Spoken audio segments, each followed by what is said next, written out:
Thank you for coming to this panel. I know it's now Friday afternoon and we've had 2.5 amazing days.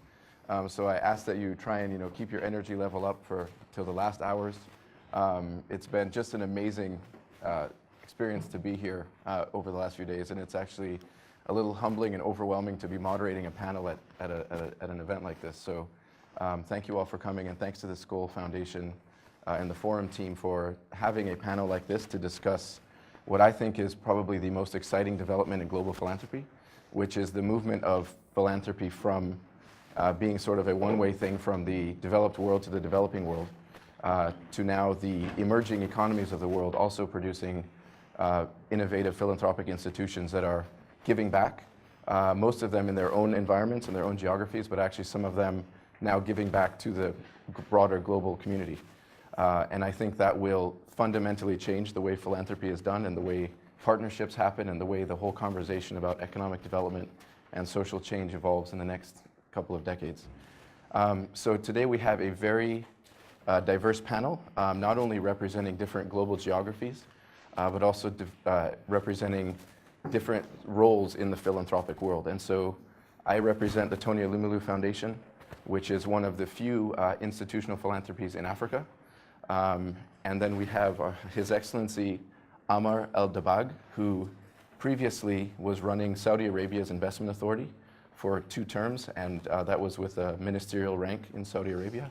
He's now left, and he says he's a retired public servant, but he's also a very important business leader in Saudi Arabia and runs the Al-Dabbagh Group, which is a large conglomerate across several sectors. But for the case of our conversation here, he's also the founder and chairman of the STARS Foundation, which is a very interesting foundation in that even though it's funded from Saudi Arabian family, the headquarters are in London and they actually operate in 100 countries around the world. And then he also has a foundation in Saudi Arabia called the Centennial Fund, which interestingly enough focuses on entrepreneurs, which is actually exactly what the Tony Elumelu Foundation does in Nigeria and Africa. So you realize that in our own different geographies, we actually are realizing that there's similar needs, and so we're responding to those in our own ways, sometimes different, but sometimes similar. And so I look forward to learning from his team about what they're doing. And then we have Beatriz Azeredo, who is currently the head of social responsibility for Globo TV, which is a Brazilian company. She's also a well-known economist and thought leader on philanthropy and economic development in Brazil and Latin America. And then finally, we have Dr. Wang, who is the head of the Philanthropy Research Institute at Beijing Normal University, and also is a significant leader on issues of social development and so on in China. And so we not only have a broad set of geographies represented, but people looking at philanthropy from very different perspectives. So what I would like to do to kick this off is to ask each of them to basically describe their own role in philanthropy personally, but then also the sort of broader philanthropic environment in the geographies in which they operate. So Your Excellency, if you can please start. Well, thank you very much for the introduction, and thank you very much for having me, and thank you very much for being with us in this session. I represent a second generation of a family business that my father started in 1962. We are celebrating our 50th anniversary. And philanthropy represents a key component of an ecosystem we have created within the family. We like to call it the sustainability triangle. Sometimes we like to call it the happiness triangle. And philanthropy is one part of this triangle. The other 2 parts are governance and the business. I would like to touch base upon each side of the happiness triangle very briefly, and then I will take a deep dive on the philanthropic world that I operate within. Now, the governance side of the triangle is about policies and procedures governing issues that are the cause of, as they say in family business, first generation makes the business, second generation milks the business, third generation auctions the business. So if you want to avoid going into these 3 phases, you need to deal with various issues such as succession, dividend distribution policies, community contribution policies, involvement of family members in management, dealing with in-laws, not outlaws, in-laws. So all these issues you need to deal with and have policies and procedures to avoid going into these three phases. In addition to that, we have introduced an initiative that deals with that part of the triangle, that deals with the culture and education of the third generation. It is called Club 32. I have 32 nephews, nieces, and children. And we are providing them with an ecosystem that facilitates their introduction to good education, centers of excellence, inspiring personalities, networking opportunities, and the whole objective is to groom them into becoming globally recognized leaders in their areas of interest, therefore becoming responsible stakeholders of the giving side of the triangle, the philanthropic, and the earning side of the triangle, the business.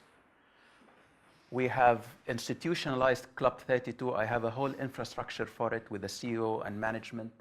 We have helped the Club 32 members to set up their life goals, midterm goals, short-term goals in 10 different categories: health, personal, education, career, spiritual, family, friends, community, and so on and so forth. So this is one side of the happiness triangle. The other side is the business side of the triangle. And there we have also a clear vision, mission, value proposition, and a business model with a finished line to be among the top 20 family businesses globally by 2020. Similarly, we have also a finished line and a midterm target for the governance side of the triangle, which is 20 by 20, to have 20 successful stories by 2020. Now I move to the philanthropic part of the triangle. We firmly believe that the giving part of the triangle creates more happiness and unite the Club 32 and the second generation more than the earning part of the triangle. So this is one of the reasons why we are very much interested in the philanthropic space. We decided to pick children, and specifically disadvantaged children, as the area of focus for our philanthropic play.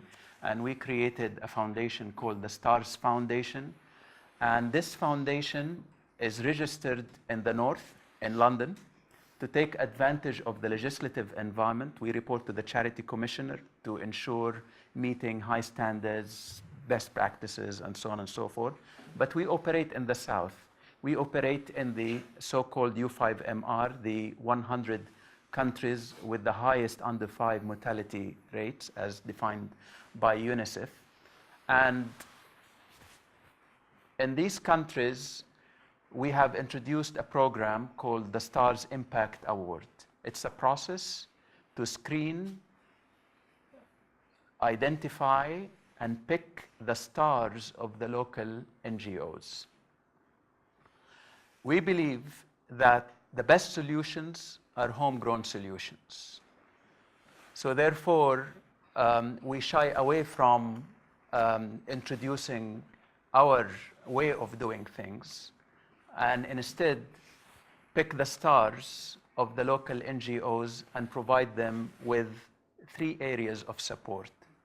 Unrestricted funding, because we respect that they have the best solutions for the home problem, and we respect that they have the necessary delivery capability to get the job done on the ground. When I say unrestricted, I don't mean unaudited, but it is unrestricted. The second component of our value proposition is capacity building. We provide them with advisory, consultancy services.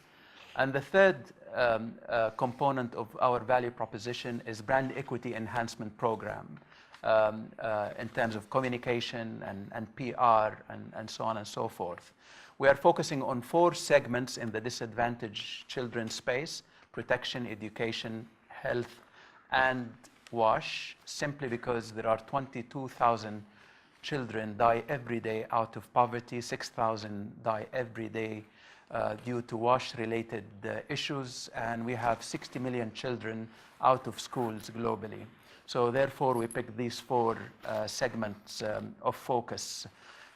We have so far supported 1.5 million disadvantaged children through 40 great stars of local NGOs, and our finished line is 20 by 20, 20 million disadvantaged children and their communities by 2020 through 285 stars of local NGOs. With this, I would close my remarks, and I'll be only happy to answer any questions you may have later. So if you can actually just add a little bit to that in terms of emerging philanthropy in the entire region, in the Middle East. Well, there is a big difference between philanthropy in the north and in the south. The Middle East, being part of the south, lacks key fundamentals that are available in the north. Legislative environment that is friendly to philanthropy, a culture that promotes giving, sufficient NGO capacities to scale up, the donors' maintenance and pampering available in the West or the North. I donated $100 20 years ago to a center in the West Coast in the US. They've been religiously sending me thank you letters for the last 20 years and explaining in every letter how this $100 made all the difference. So this is maintenance, this is pampering, this is aggressive communication, marketing, and promotion. We don't have this in our part of the world. Poor governance due to weak regulation. And that's why we have located or registered our foundation in London to take advantage of the legislative environment. So these are more or less the key characteristics of the philanthropic space in emerging markets. Okay. Thank you very much. So, Beatrice, if you can talk about your work. Okay, thank you. I'd like to start by tell you that I'm in a very special moment in my professional life, because I have been working in the social area for many, many years, but for the first time I'm working in a private company, a big private company, and the biggest media company in Brazil. So it's completely new for me, and all the time I've been thinking how, from my experience, I can contribute through this position, through a company that talk with the whole population in Brazil. TV Globo, per day, just to give you one figure, per day about 98 million people turn on TV and watch TV Globo. So in 2 days, we can talk with the whole population of Brazil. So it's a huge responsibility. I don't have answers. I have a lot of questions, and I would like to share with you my questions and my things about this. How we work in TV Globo in the social responsibility area. First, influencing novels.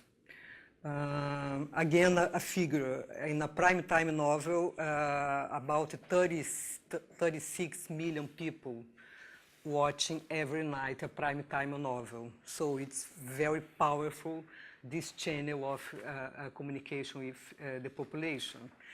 Of course, in the social area, you don't have governance on the novels, but we can always looking for opportunities and how to influence, how to address social issues within the soap operas, within the scripts. For instance, nowadays the prime novel is talking about women's trafficking.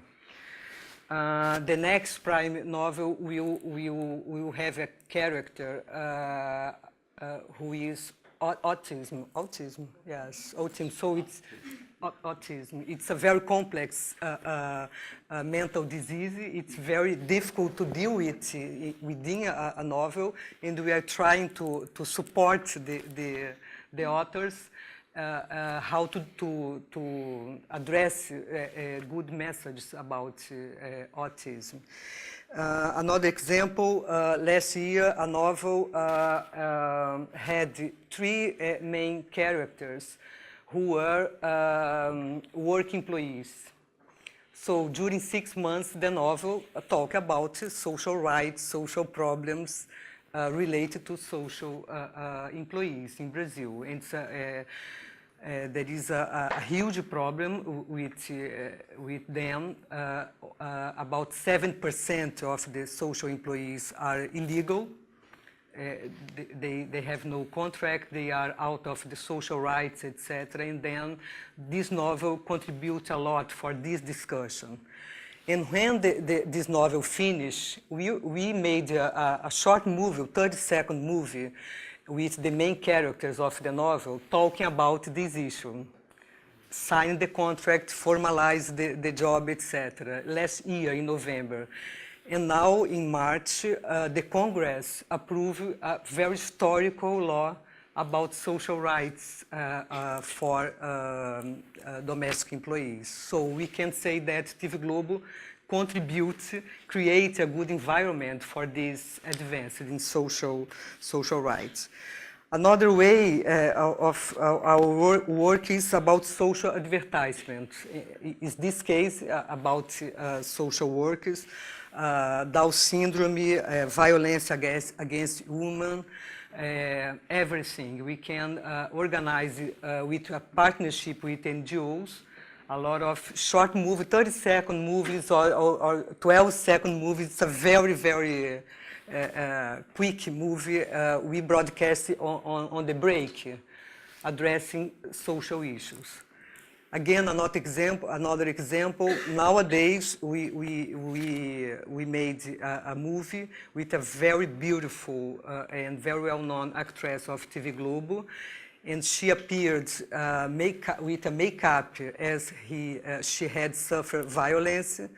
And during 30 seconds, she talks and clean up the makeup, saying within the novel it's easy to clean the trace of violence, but in the real life it's not. Call, in Brazil there is a hotline, a public policy, call number, tarara, and call the police, etc. So it's very powerful to have this kind of opportunity. Two more things. Every Saturday from 6 a.m. to 8 p.m. there is a citizenship grid, 5 programs talking about ecology, education, science, experience on the third sector, etc.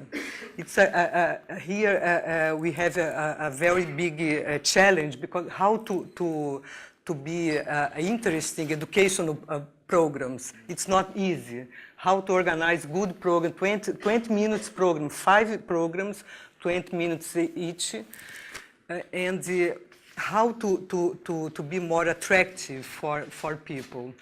In this time on Saturday morning, about 11 million people watching this program. It's not few, so we have to take advantage of this. And finally, I would like to mention Child Hope. Child Hope is the longest campaign in Brazil. It's a 28-year experience in raising awareness and raise funds for children and youngsters' rights. Every year, during 3 months, TV Globo talks about this problem, these issues, and mobilize population to donate. We raise about $8 million per year, and with a partnership with UNESCO, We organize a national selection and support about 85 social projects all around Brazil in different areas: education and environment, disabilities, sports, art and culture, etc. So, as I can mention before, I have a lot of questions. The first one is very basic question: how we contribute for social transformation in Brazil? How we can contribute with the other works? There are a lot of social investments in Brazil. There are a lot of efforts from the public policy, from the private sector, from the NGOs. So how can you put everything together and really makes a difference in the social development in Brazil? I believe that TV Globo can contribute in a very subtle way, helping to change the culture about poverty, about education, about healthcare, about public policies. It's our role. Within the novel, for instance, we can help to change behavior all the time. So it's one thing. Another thing related to philanthropy, my question is how TV Globo can contribute for incentive philanthropy for social justice in Brazil. In Brazil, philanthropy is not as developed as United States. There are a lot of work to do. And I believe we can put light on this kind of work. We can incentive, we can mobilize people, especially the youngsters. We can attract the youngster for this agenda, social transformation. Everyone can do something, everyone can donate time, money, etc. And specifically, there is a new phenomenon in this field in Brazil related to Brazilian grant makers. We call independent funds. There is a network, about 7 funds. They address social issues, and they not only provide money for NGOs, for social investment, but provide support, institutional enhancement, etc. So how to contribute for this development of this group? It's a very, very new phenomenon. We call bridge organization in Brazil. That's it. That's it. Okay, so that was a very good strategy to use this group to answer the questions that you have. So think about those questions, and then when we have the discussion period, then if you have any great ideas, then please share them. But if you've alluded to it a little bit, but if you can give just maybe 2 minutes on kind of the state of philanthropy in Brazil and the broader Latin American region. Okay, in Brazil since the 90s, the philanthropy within the private sector has been very well developed. A lot of new foundations, institutions from the private sector. It's very new in Brazil, but very powerful. And again, related to this kind of campaign like Child Hope, the population answered the campaign, the population make a donation. But at the same time, we feel nowadays there are a lot of money and people really want to contribute, but they don't know how. They don't trust on the social projects. There are a lot of prejudice involved.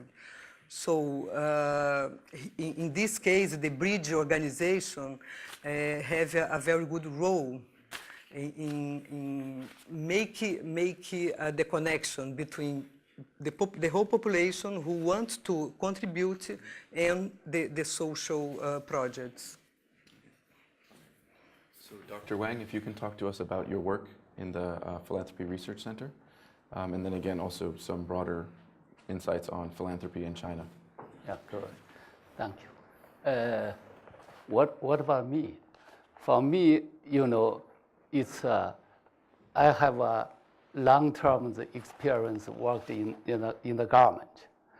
My work can divided in 3 stages. first stage after June 4th, I was in charge of the village election. How to develop the village election, make the basic level more democratized, establish the system.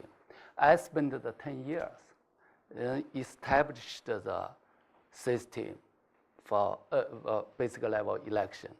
You know, it's the more than 800 million farmers get the votes. They can freely vote the local leaders. Then after that, 13 years ago, I was appointed as the Director General of the Department of the Disaster and the Social Relief. Then in the Ministry of Civil Affairs. I used 10 years. At the beginning, I have a budget 2 billion yuan for the poor people. But I used 10 years. When I left the government, actually the poor people's budget already increased 200 billion yuan. This is changed a lot of policy, especially about philanthropy, about the poor people, about social welfare. Then now it's a second stage. You know, I left the government, established this institute, the research, the Philanthropy Research Institute. You know, in this stage, I think it's more challenge. I think why? Because I believe China into the new stage, we call it the social reform, not just the economic reform. The social reform is more challenge. Why? The wealthy people, they want to donate it. Then the poor people want to get the help. Then in China, actually, we're short of the social service. We're short of the professional work. This is a very, very big challenge. Actually, you know, last year, Chinese economic already, per capita GDP already more than $6,000. You know, more and more rich people want to do the donation, want to involve the philanthropy, but they don't know how to do that. So that's, you can find in China a lot of people worried about. Then they ask me, because I worked in the government many years. I have a good relationship with the government, with wealthy people, with NGOs. This is a big challenge for my institute. I must give the consulting, give the training, even give the research, a lot of things. What about my institute? My institute, I believe in this stage, my institute, you know, have more than 40 staffs. You know, this is a supporting institute, supporting the wealthy people, supporting the philanthropists, you know, a lot of program. The program is, I think, the 2 cases in this room. One case is, you can find Jenny Byrne.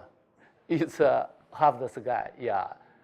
She already got another organization named Chunhui Boai. You know, she's American, of course, not China. But what about China's biggest NGO now?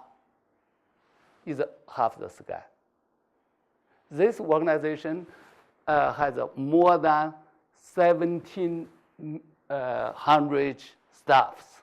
You know, provided a very, very good service for disabled children. You know, this is China. I support this organization. Then it's do a professional work. The just began, we talked with Jack. Jack is from Singapore. He do a toilet program. To China, this is a revolution. You know, make Chinese people understand the toilet. You know, in Western, you know, maybe more than 100 years ago, more than 200 years ago, you already established or changed the system. But in China, just especially in rural, even in a lot of cities, just began. The Jack into China. You know, my institute support Jack. You know, this another program is we encourage wealthy people to go abroad. to establish the friendship. My institute encouraged them, such as the wealthy people to Rockefeller families, lived 2 days, dialogue with the wealthy people, learned from how to do the philanthropy. In this forum, I also invited, you should invite, could you invite the Chinese wealthy people to your foundation? You can teach them. This is a change wealthy people, then change Chinese philanthropy, the direction. This is my case. We want to, on the one hand, encourage more professional NGO into China, such as Have the Sky, such as JAX, WTO. Then it's others, including the School Foundation, Ashoka, and others. Chinese society need outside resources, not only money, also about the professional. Of course, beats your program, the Global TV or some program into China, corporate established a program in China. Then what about the future? Now, China is it's a new leadership. Even for the outside world, maybe it will be just the Communist Party. But Chinese Communist Party not like other Communist Party. The step changed. Now it's the president will have the term. Mr. Xi Jinping, president's wife do the philanthropy. This is a very, very good opportunity to philanthropy. The March, State Council very openly announced China will abolish some not good system, especially for registration. The registration system, before that, it's not so good, controlled the NGO. But last month, abolished. Then NGO can get registration freely. This is a new situation. Then it's the foundation, the private foundation, already over the about 2,000 foundations, private foundation established.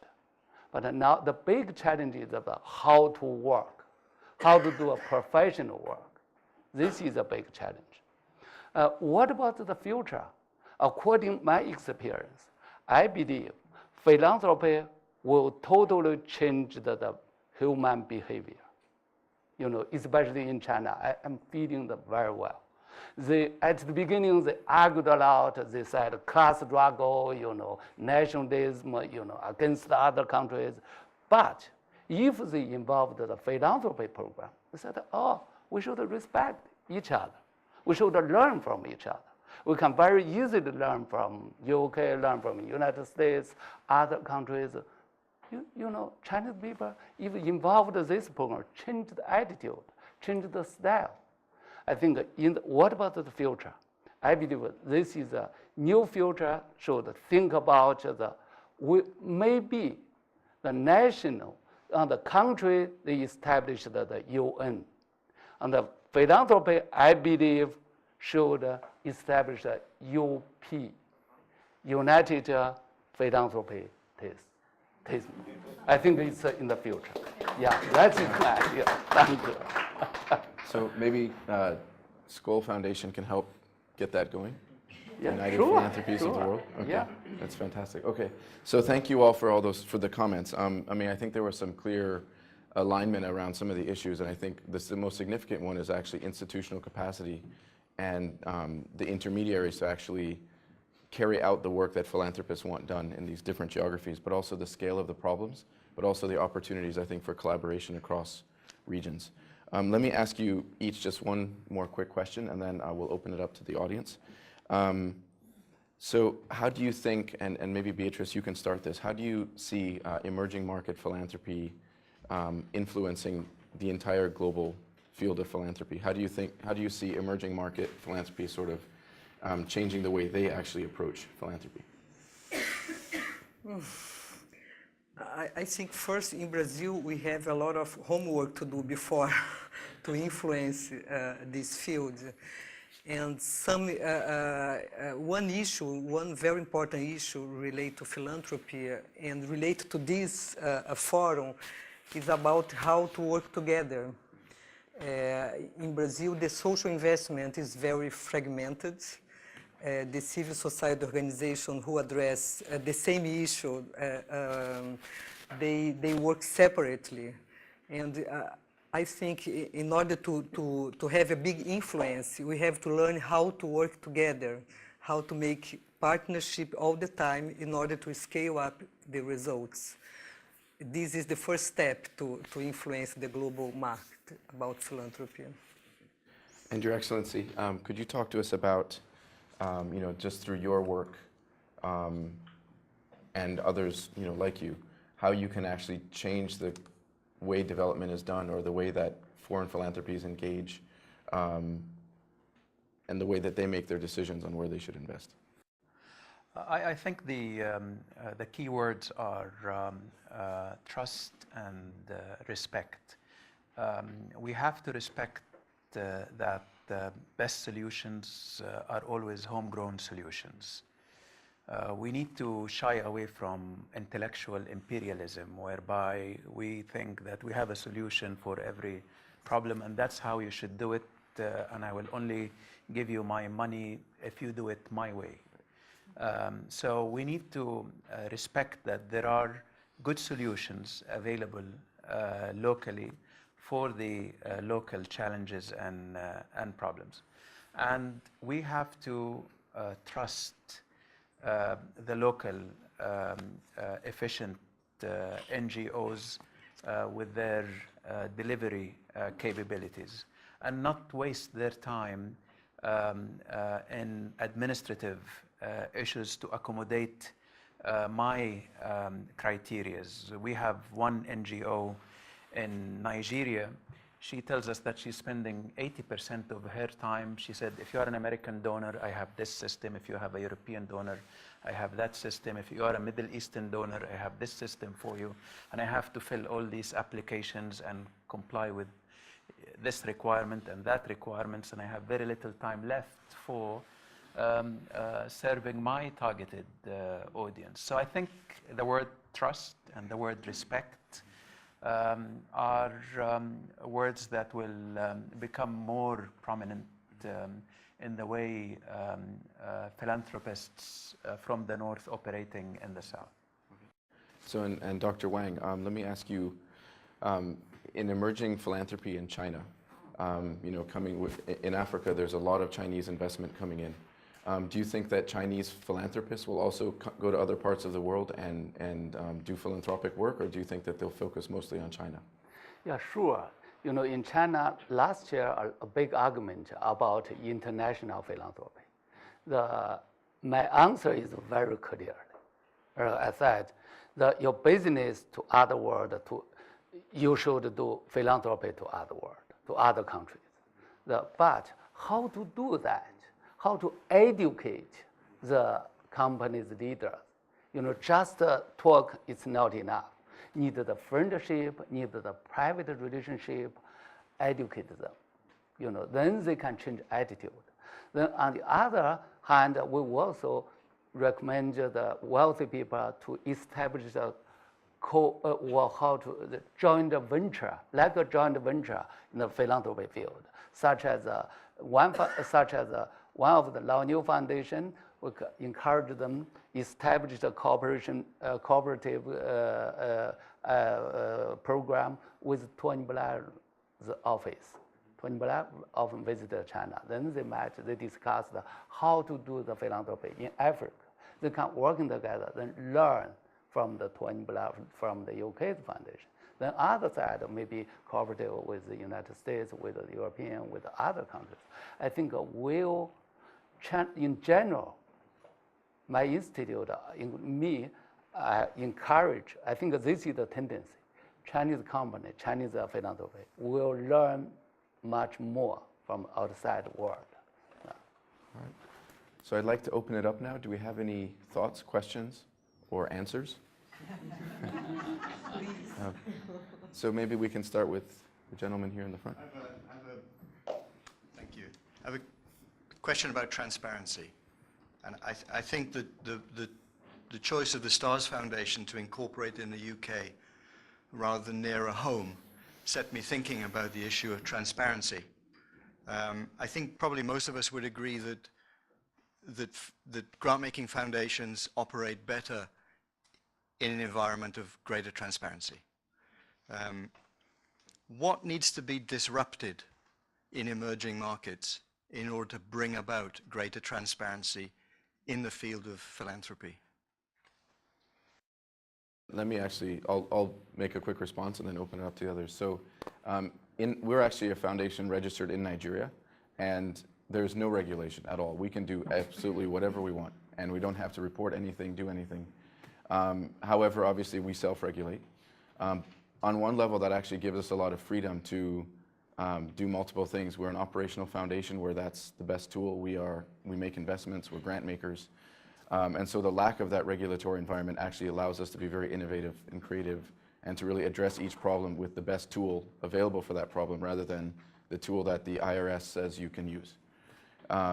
Now on the flip side, obviously, we can't guarantee that everyone else who's doing philanthropy in Nigeria will behave the same way. So we've also worked with a group of people in the space to actually write the legislation for the country. And to create a very good sort of incentive structure, which also doesn't exist, but then also a regulation around it, so that we're actually writing the laws that will restrict us. But then that will also give incentives to those who are giving.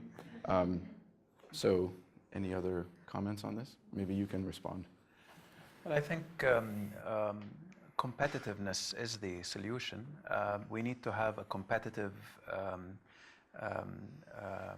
philanthropy ecosystem or a competitive ecosystem that promotes philanthropy and encourages responsible giving and encourages transparency.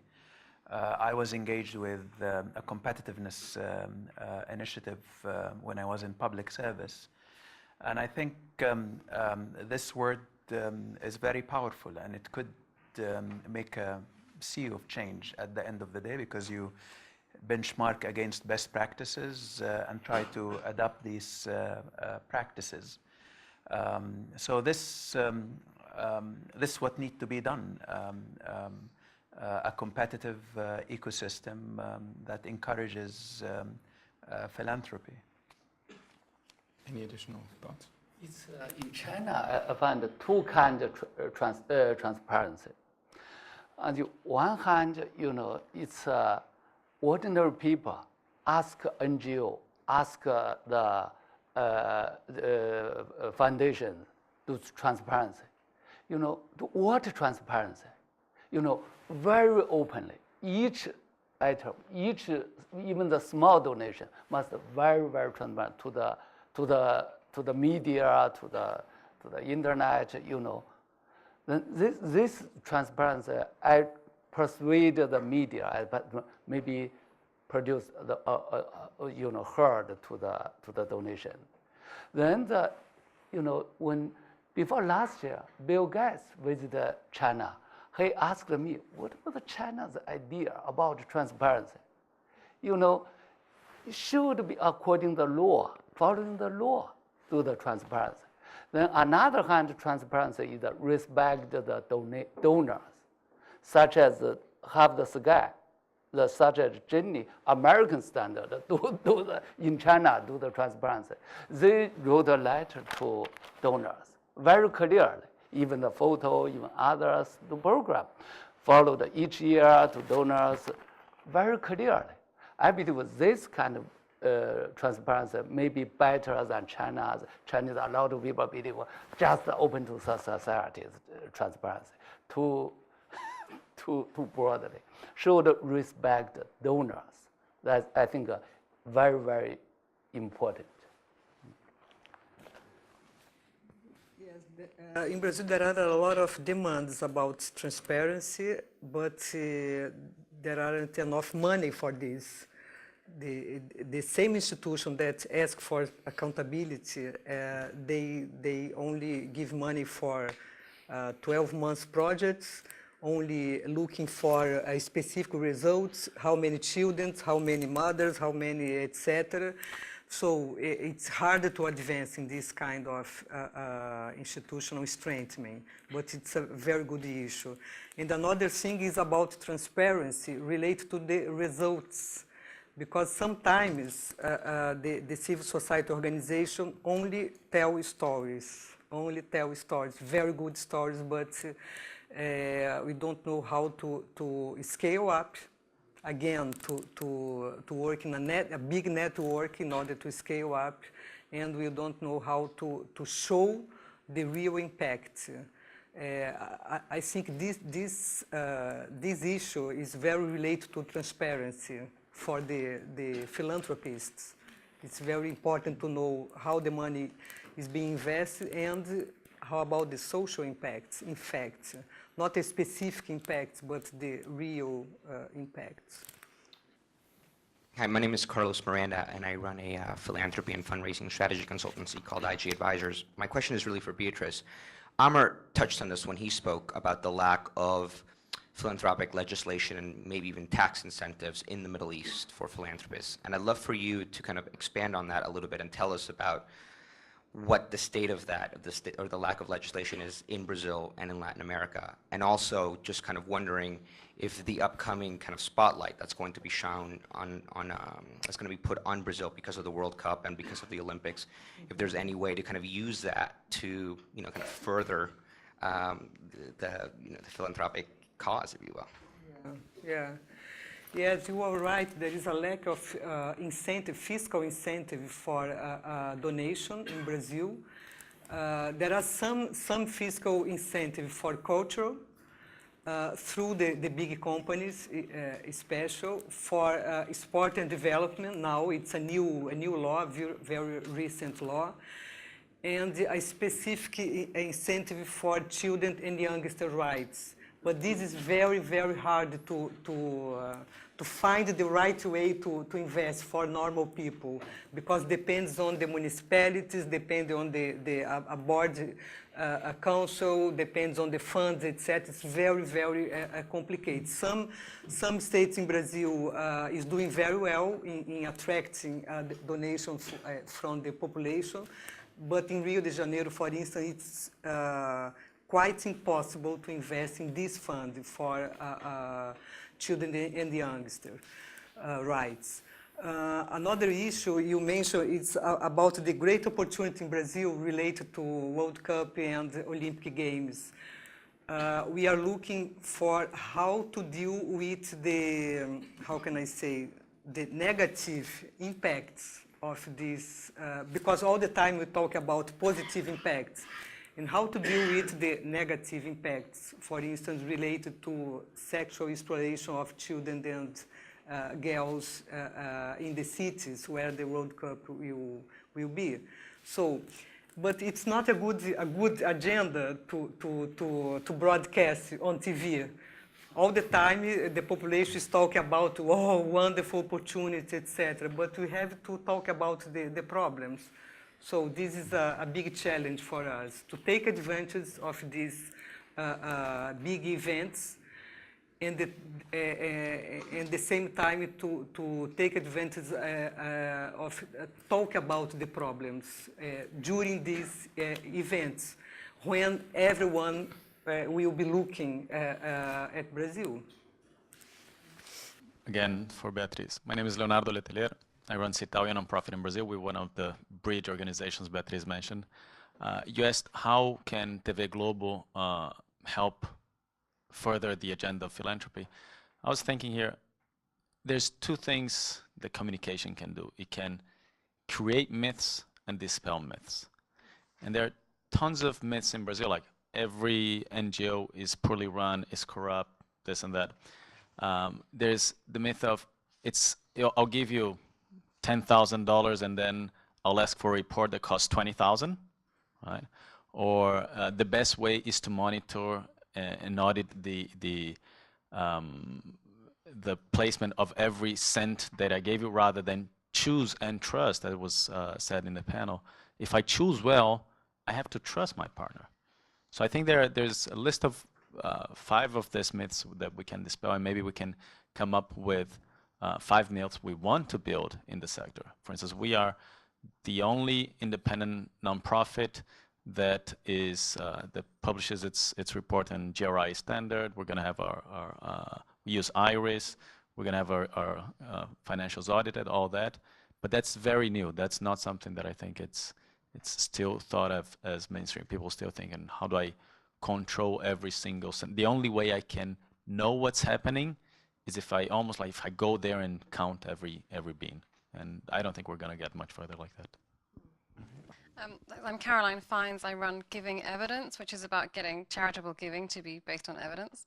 And my question is related to the fact that often philanthropy is funding charitable work, and that is doing work which the state isn't doing and which business isn't doing. So often the domain of philanthropy, if you will, is defined by the role of the state. And I just wanted to get your thoughts on that, given that in emerging markets, the role of the state varies hugely. So in some emerging markets, the role of the state is very small, and some, in China, for example, is very strong. And I wanted to get your perspective on what does that, so perhaps it's not helpful to think about emerging markets as a group with respect to philanthropy, given that the gap, if you will, that it's filling is so different. I just wanted to get your perspectives on that. Now in China, the two fields. One is about the wealthy people, government to do something. On the other hand, we call it how to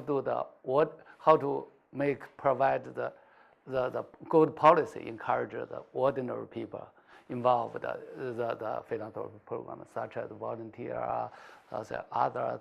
I think the philanthropy not just the donation money, it also donated to service, to volunteer, this is the government actually can play a very important role. We find in UK, even 300 years ago, UK made a good law. Until 2006, UK still have a good law about the philanthropy, about charity. Then it's what about American, other world? We find a lot of good law. Government can provide the good system arrangement, I think, then can improve the philanthropy. Your Excellency, can you respond? I totally agree that philanthropy is a response to failure. Public sector should produce smart policies to stimulate economic development, to create jobs and enhance the GDP per capita and provide homes and provide good health, education services. If public sector is doing a good job, the role of philanthropy will be very limited. And if the role of the public sector coupled with efficient private sector introducing entrepreneurial initiatives that also contribute to improving economic development and so on and so forth, the role of philanthropy will diminish with time. I think we need to advocate.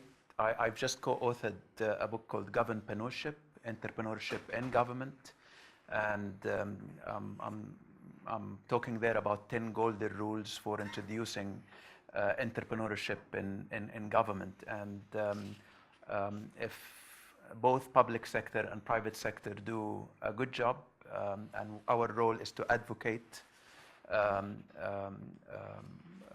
smarter policies that are responsive to today's challenges, because we are living in a rapidly changing world. The challenges of today are different than the challenges of yesterday. If this is happening, the role of philanthropy in emerging markets will be much less needed. But I guess this is also the case in the Western world. Philanthropy is a reaction to failure in so many cases. Do you have a comment on that? Yes, for me it's the biggest question, the biggest issue how to influence public policies. In Brazil, there is no way different from public policy to provide for everyone social rights. I strongly believe that the civil society organization have to learn how to work with the public sector. There are a lot of prejudice involved. It's much more easy to work in a small parts of the problem with good results and show to the public sector how can be different.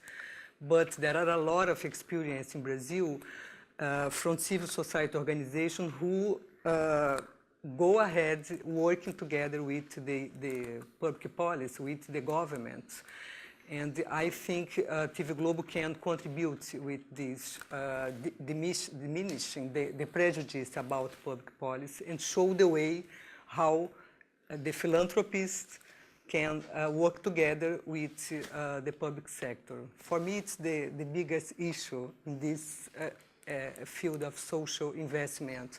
And related to Leo questions, yes, I agree. A big media company can build new models, new myths, etc. But if we don't have results, effective results, this campaign it's completely empty. So a big company as TV Globo needs to make partnership with a lot of civil society organizations in order to organize campaigns and at the same time show the results. And this, in order to scale up this kind of work.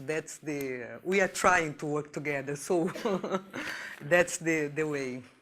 And I think to comment on that, I think there's also sometimes the expectations of what government should do is perhaps way beyond what they actually can deliver on. And so if you think about how, in the past decades, the movement of privatization and the government getting out of the private sector, I can see, if you think of the sort of impact investing and those types of approaches to investing, it could also give governments the opportunity to move out of the social sector, except for the protection of perhaps the most vulnerable, and that actually you could privatize a lot of that, and it could be driven from the private sector, and then with philanthropy playing a role as well. So I think we have to, look at these changing opportunities and where philanthropy can kind of trigger that, because I would say that for a lot of even those social services, probably the government may not actually be the best provider.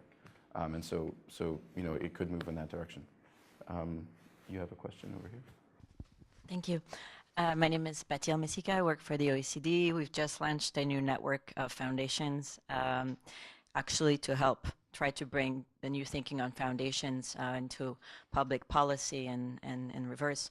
We're observing, I have questions about the trends you're observing in your respective regions about the emergence of venture philanthropy. For example, in Asia, I know that the Asian Venture Philanthropy Network is just being launched.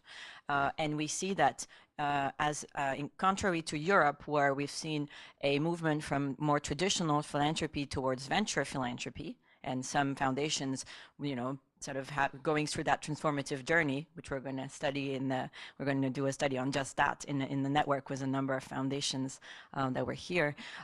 In Asia, we've seen that venture philanthropy has actually started on its own, not by going through the stage zero of traditional philanthropy. So I'd be interested in trying to get your thoughts on that. And also if our assumption is correct that, for example, in Latin America, venture philanthropy is not as, and same thing in Africa, as developed as it could, I don't want to say should be, but or as it could be, or as it seems. Define venture philanthropy so that... Oh yeah, but you've been waiting to ask me that one. Yeah. We stay shy from defining it. So basically, well, we use a very basic definition, which is using market-based solutions to solve development challenges, and not trying to reverse the problem a little bit, not saying, oh, you look like a great NGO, let me write you a check and let's solve that problem, but by saying, okay, it's like a partnership. Why don't you and I, and this is what you were saying, why don't you and I engage in this partnership, almost like a marriage, and I'm not going to call you every hour to see whether you're cheating on me, and I'm going to put my networks, your friends are going to become my friends, and your friends are becoming my friends, and I'm going to put my networks at your service, so to help you do a better job, because we're now a unit. except that the beauty in it is that you don't have to stay married forever. But that's my definition. All right.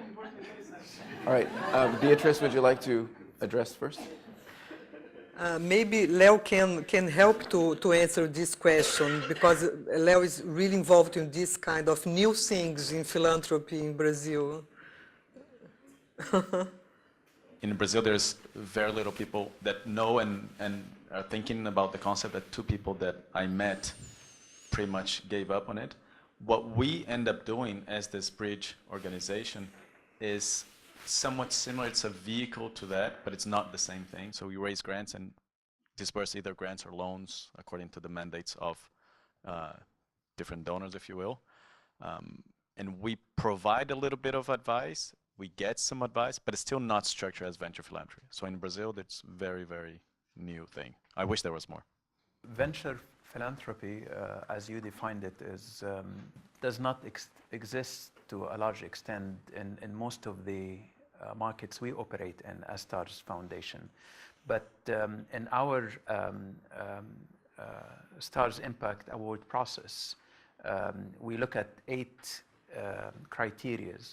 One of the 8 criteria is collaboration and networking.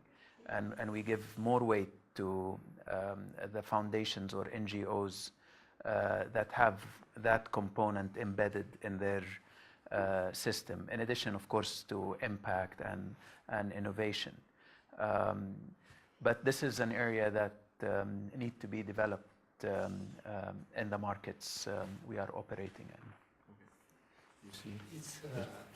I just recommend you know how to create a linkage between your network or your organization to other world. I believe so far in the whole, you can look at the yesterday afternoon, the Skoll Foundation that gave the award, you know, appreciate, give the good best the practice. I think if the network should allow the organizations should appreciate other world or other things, you can establish a linkage. Then encourage the banking or others deeply involved the philanthropy. You know, so far, you know, our philanthropy in the world of the film produce. What about our products? On one hand is the social service, but on the other hand is a reputation, you know, good forum. We should appreciate in this field, you know, appreciate better than others, but how to appreciate? You know, I think it's encourage them, establish more linkage. In China, I try to find, such as in French, how to encourage France philanthropy, establish a linkage with the Chinese. We try to find, topic maybe at the beginning is T and 1, the dialogue. You know, dialogue hold T, hold 1, France is 1, China is T. Then, but do a philanthropy. Dialogue use a different culture, different field, but must appreciate. In general, I believe so far in the world, our philanthropy field, the appreciation not so strong. Not so strong. We need to appreciate more, much more, such as the Skoll Foundation. Yesterday, we appreciated 100 philanthropists, given name each year. Yeah, I think then encourage them to a platform, do more things. That's the network or your organization.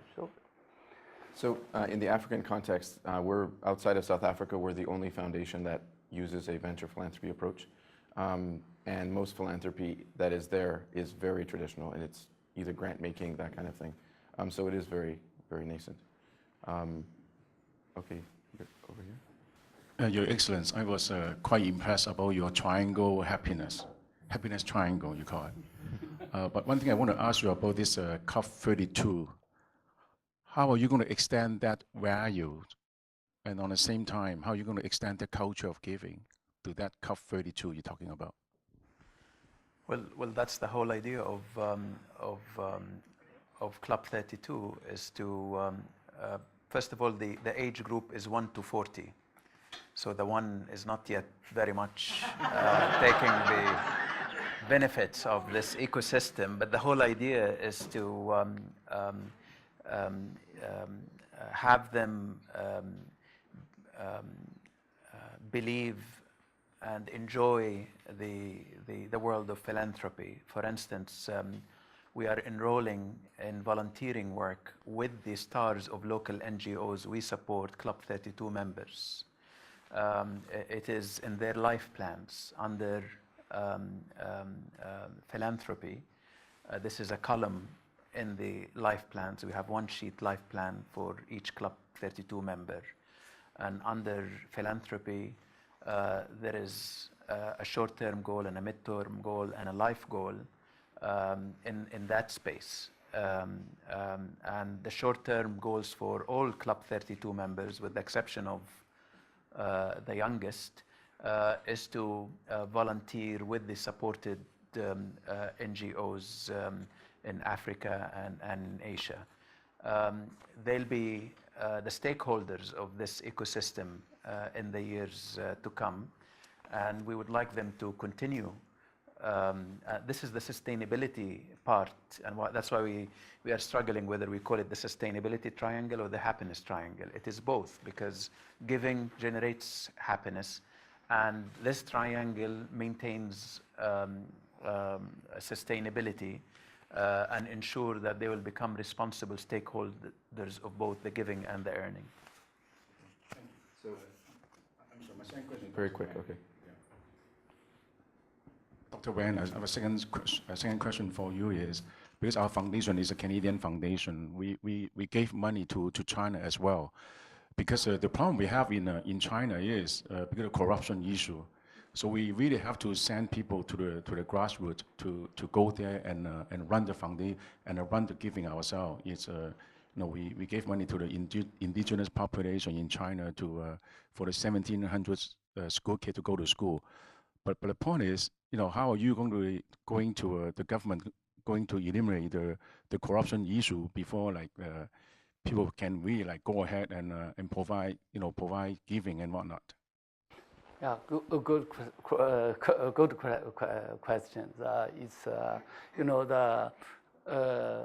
So far in China, it's a big challenge. If you do program in China, you must very clearly establish your standard. Your standard is why? Because in China, the big problem is in Chinese culture, the low salary, even the no salary in philanthropy field. In government, officials also is a low salary. Then is sometimes, it's of course having a corruption, but sometimes it's not corruption. They ask food, they ask a salary, then they can establish a strong program.